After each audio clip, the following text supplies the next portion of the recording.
Like life and death, moon and sun, it's sure to each the piper comes. And while God and Goddess give for free, down below there will be fees. Despite perfect love and perfect trust, there's no way around it. Cash is a must. We've sought within, but come up short. So we come to thee, your help to court. If you would aid this temple's life, a $3 donation would be nice. Remember well that gifts when sent return threefold of what was spent. But if you can't, well, blessed be. We shall survive, so mote it be.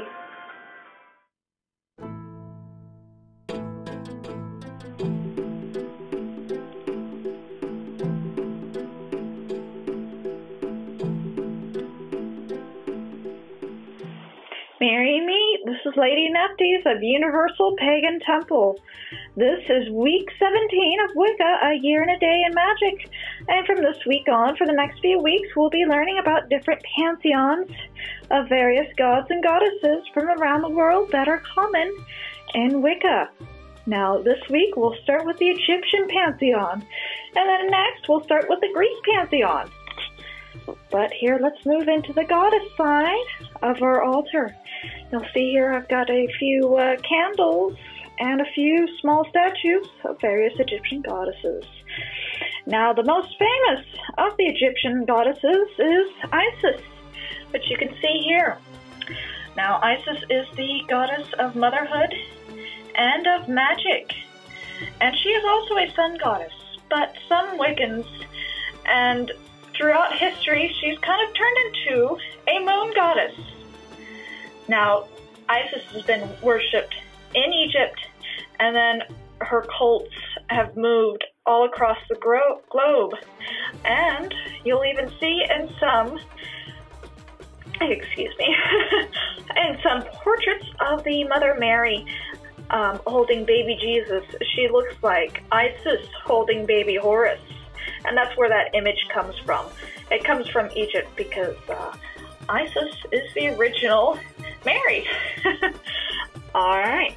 And so let me tell you about the Egyptian Ennead.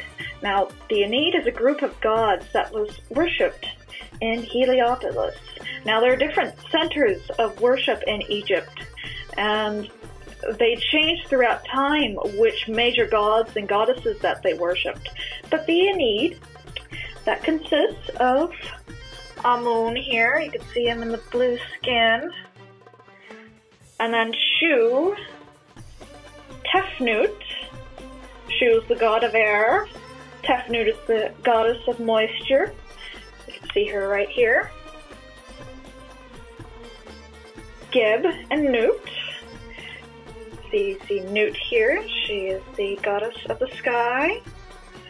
And Geb, he's the goddess, or the god of earth, god of earth. Sorry, Geb. And then Osiris, you can see him right here. And his sister, Isis, and Nephthys. I've got a better statue, or not a statue, but a candle of Nephthys. Horus the Elder, there's an image of Horus. And Set.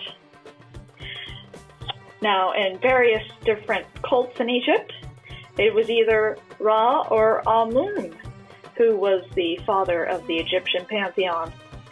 Now, this is Ra right here. He is the sun god. And you notice he has a gigantic solar disk upon his head, as opposed to, you see he has the falcon head, as opposed to Horus down here. He has the double crown of Upper and Lower Egypt. I'll be talking about that in a moment. But you can see that's the difference between these two gods. You can tell the difference between what's on their head. So this is Horus with the double crown of Upper and Lower Egypt. And this is Ra. He has the solar disk. Solar disk, Ra. Double crown, Horus. Solar disk, Ra. All right. And then Shu and Tefnut. Shu, the god of air, and Tefnut, the goddess of moisture. They were the children of Amun, or Ra, depending on the myth. And then Shu and Tefnut, they had their children, Geb and Nut. Now, Nut here, she gave birth to the 5 gods, Osiris, Isis, Set, Nephthys, and Horus the Elder. But it was kind of hard for her to have these children because her father Shu kept her from having these children by separating her and Geb. So she was pregnant for a very long time. And so she went to the god of wisdom, writing, of mathematics, science, all that good stuff, Thoth, or Thoth, or his Egyptian name, Jehuti. Now, Thoth, he helps the Egyptian gods in multiple tales. He's always somebody that you go to if you need help thinking outside the box. So what he did is he decided to play a game with Shu. I believe the game was Senet, and he won, so that earned him 5 more days of the year. And so the year was originally 360 days. And so in those 5 days, that is the Egyptian New Year. And those were the days where Osiris, Horus the Elder, Set, Isis, and Nephthys were born in that order. And that's the tale of how Nut had her children. Alright, now moving on, I'm going to tell you more about these goddesses I have over here. Now, I did a video a couple of months ago on the Egyptian triple goddess Hathor, Bast or Bastet, and Sekhmet. Now, the concept of the triple goddess is more of a Celtic thing, but in Wicca you can apply it to different pantheons. But if you want to say strictly Egyptian, these goddesses really don't have much to do with each other except the fact they are all daughters of Ra. Now, Ra was an old god, and he became angry when humanity began to mock him and saying, "Hey, you're an old fart, you can't do anything anymore, so we're just gonna, tease you and be assholes." So Ra got angry and tore out his right eye, threw it down upon earth, and that became Sekhmet. Right here, the goddess of war, plagues, and healing. Oddly enough, because Sekhmet, her priests were dedicated to eliminating plagues, and so they kind of became surgeons. But onto that, so Sekhmet decided, well, not decided, she was, her purpose was to kill humans, and so she did this very well, being the goddess of war, and she's also a goddess of the sun, sun disk. And so she was killing so many humans that Ra's like, "Oh no, this is a bad thing. Please stop." He couldn't stop her, so he went to Thoth here, or Jehuti, and said, "Hey, could you help me think outside the box and stop her?" And so Thoth said, "Hey, she's drinking their blood, so why don't we have her drink, depending on the tale, either it's wine, or pomegranate wine, or pomegranate beer, which is colored red, like blood. So let's make a lake of that." And Sekhmet was all like, "Oh, yummy, yummy, more blood for me to drink." And she drank the entire lake of alcoholic beverage. And so she became drunk and then sedated. And so, depending on the tale, either she turned into Hathor, the goddess of love, pleasure, music, sex, and drunkenness, or into Bast, the goddess of cats and the home. So those are those 3 right there. And to tell you a little bit about the goddess that is my patron goddess here. This is Nephthys.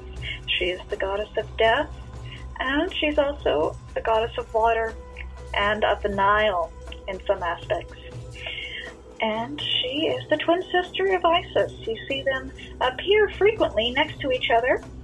Like, I've got them right here. I don't know if you guys can see that. They're standing right in front of each other. Nephthys is in front and Isis is in the back. Now, you'll see them either standing like that behind Osiris, or you'll see them with their wings outstretched like this, and you'll see them protecting the dead. Now, Nephthys, she had a unattentive husband, let's put it that way, in Set, the god of deserts and chaos, excuse me. Now, Nephthys, she was a little bit jealous of her sister Isis. Her sister Isis had a wonderful husband in Osiris. Osiris also being a god of the dead and of vegetation and agriculture.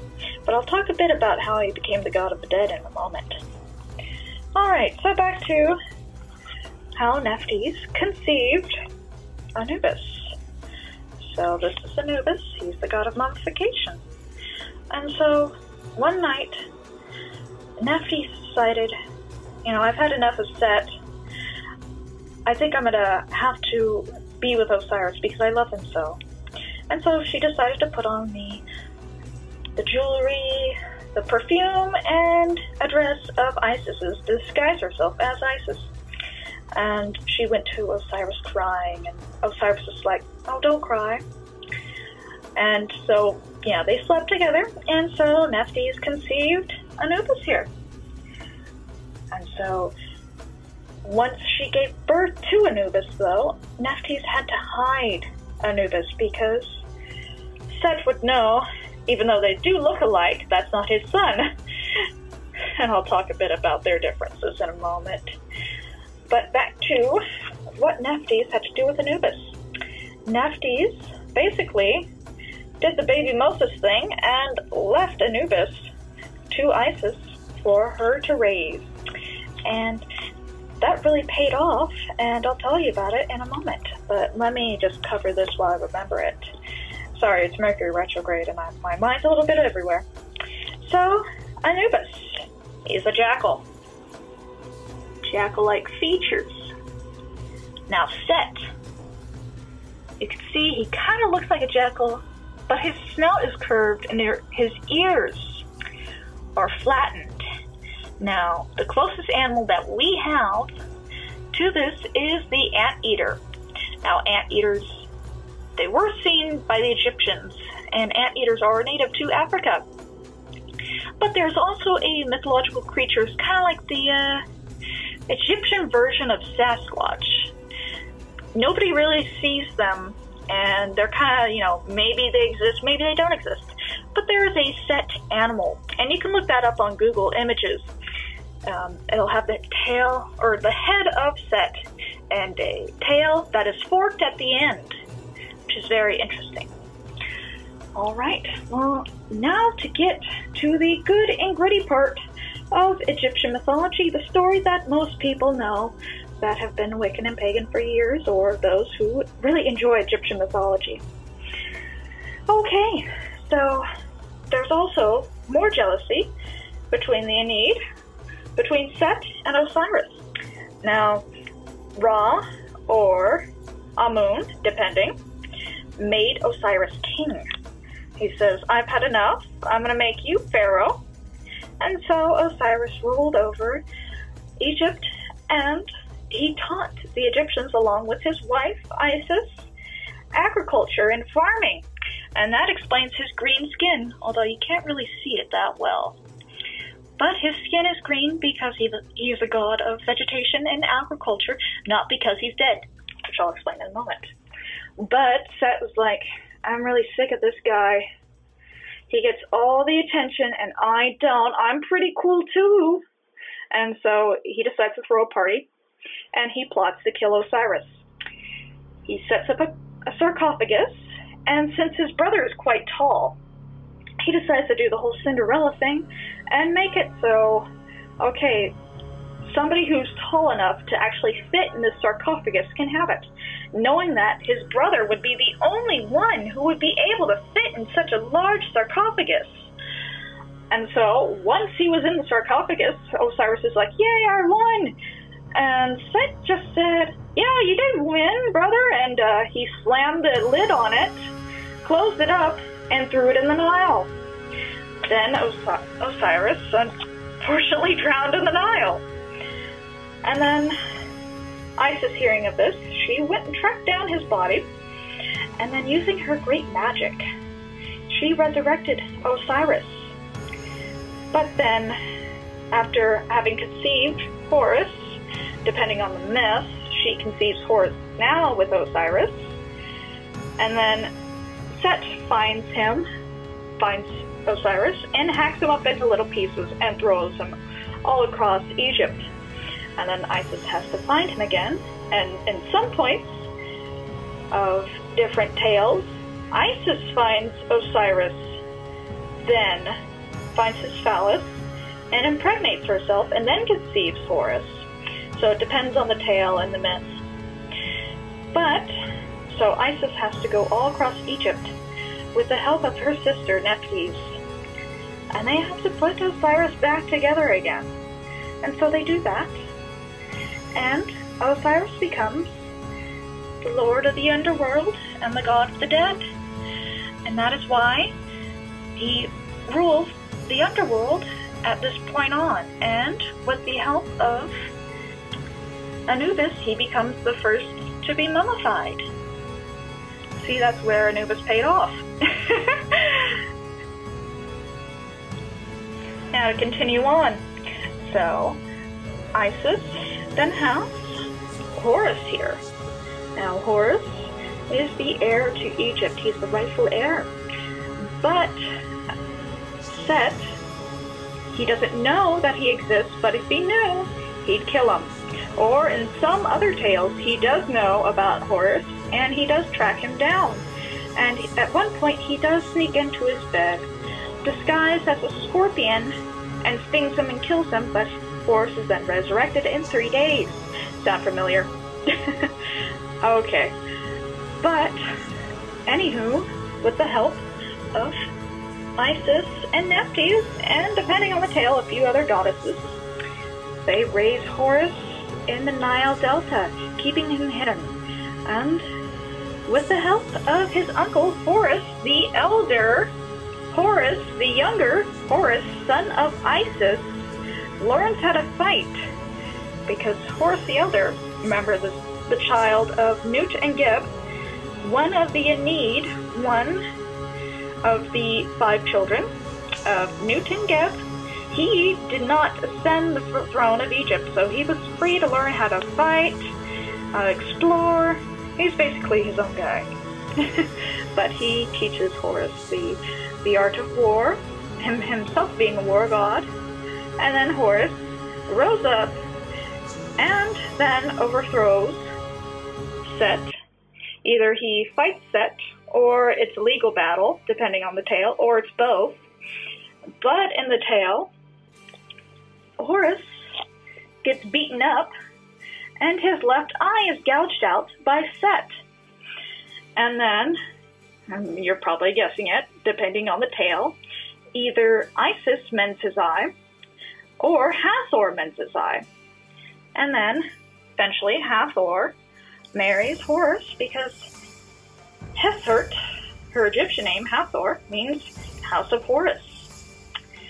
But, so Horus's eye is mended and becomes the Eye of Horus here, and there, and there. The Eye of Horus is then a symbol of protection and healing, and it is one of the greatest symbols that you can use in magic. It has so much history to it.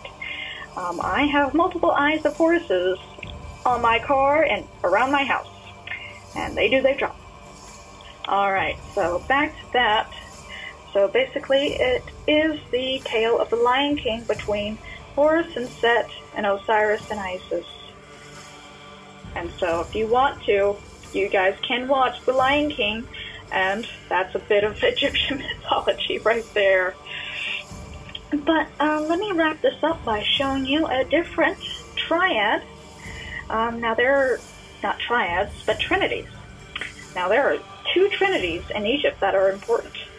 The trinity between Horus here, the son, Osiris the father, and Isis the mother. And it's said that if you walk under a ladder, you are violating that trinity between those 3 gods. That's where the superstition comes from. Don't walk under a ladder, it's bad luck. But here's another trinity for you. You see Amun there, his wife Mut. Mut is the mother goddess. And then Khonsu in the middle here. He is the moon god. And he is sometimes depicted as the son of Sekhmet and Ptah. Now, Ptah looks like the Oscar award. You can actually look that up. Type in Google Ptah and the Oscar, and they look exactly the same. Now, Ptah is the god of creation.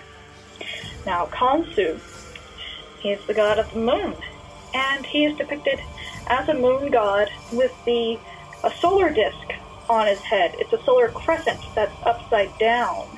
You guys can look that up, and that is why they say that Isis was never a moon goddess in ancient Egypt, because she would have been depicted as having a lunar disk and not the full round solar disk. Again, the lunar disk is a half crescent. Now, Khonsu, sometimes depicted as a child, such as Horus the Younger, and he is depicted as a child with a falcon's head, or with a child's lock, which is basically a shaved head, but with a ponytail at the side. And then he protects children as well, and so does Horus the Younger. But Horus is also a god of kingship, the sky, and at one point before even Ra, Horus was an older god. He was considered a sun god. Alright, well, let me tell you a little bit about an Egyptian triple god. Even though I said before the triple god, or triple goddess, concept is Celtic. You can use it in the Egyptian Pantheon. Now, this is Khepri. See the scarab? His head is a scarab. He is a sun god. And he's the god of the rising sun. Ra here. He's god of the midday sun. And Amun. He is the god of the evening sun. Sun being very important to the ancient Egyptians. But let me wrap this video up by telling you how you could pray to these gods and goddesses and how they can help you in your life and in magic. Now, Nut here, she can bring peace to your life and also excellent mothering skills. Nephthys, she can help you connect to your psychic powers and also a very calming goddess to work with. And she can help you with grievance. Boss, she can help you protect your home and protect your cats and develop a strong bond with them. Hathor, she's the goddess of beauty, so she can help you realize that you are beautiful and to love yourself. Sekhmet, she can teach you how to be strong. And if you're in the medical field, pray to her so you can be a better nurse, surgeon, doctor, pharmacist, any of those. Isis has been prayed to for so many years, so it'll be easy for you to find what Isis can help you with. But basically, motherhood, protection, and magic. Tefnut, if there's a drought, better pray to Tefnut.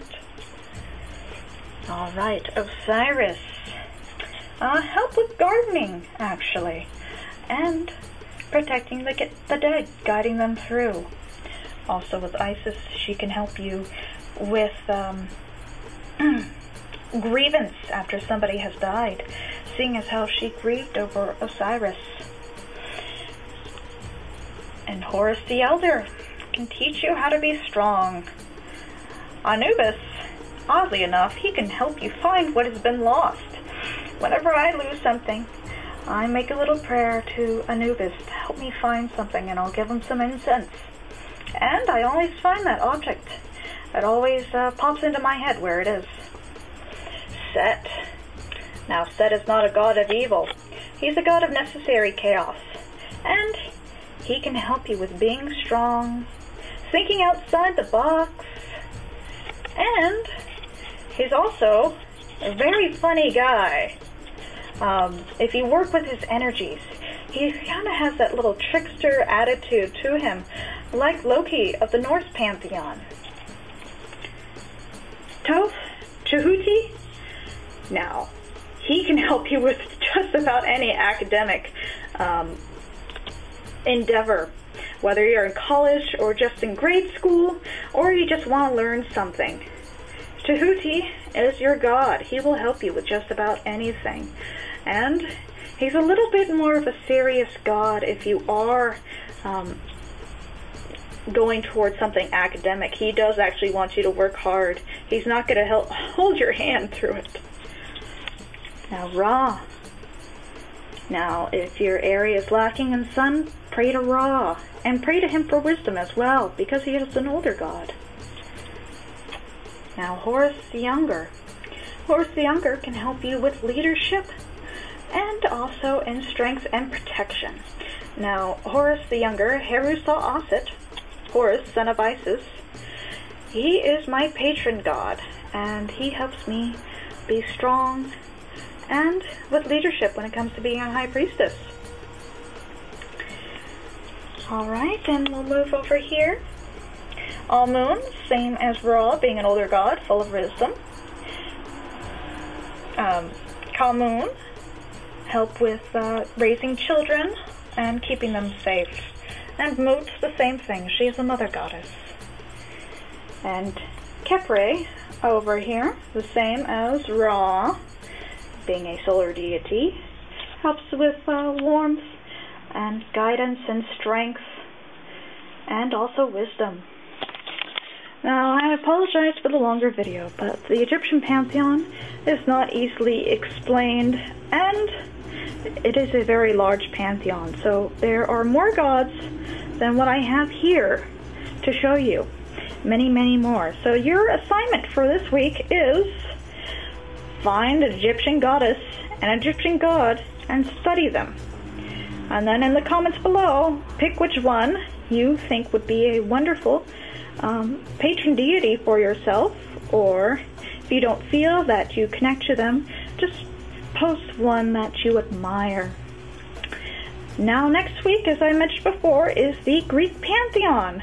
And until next time, blessed be!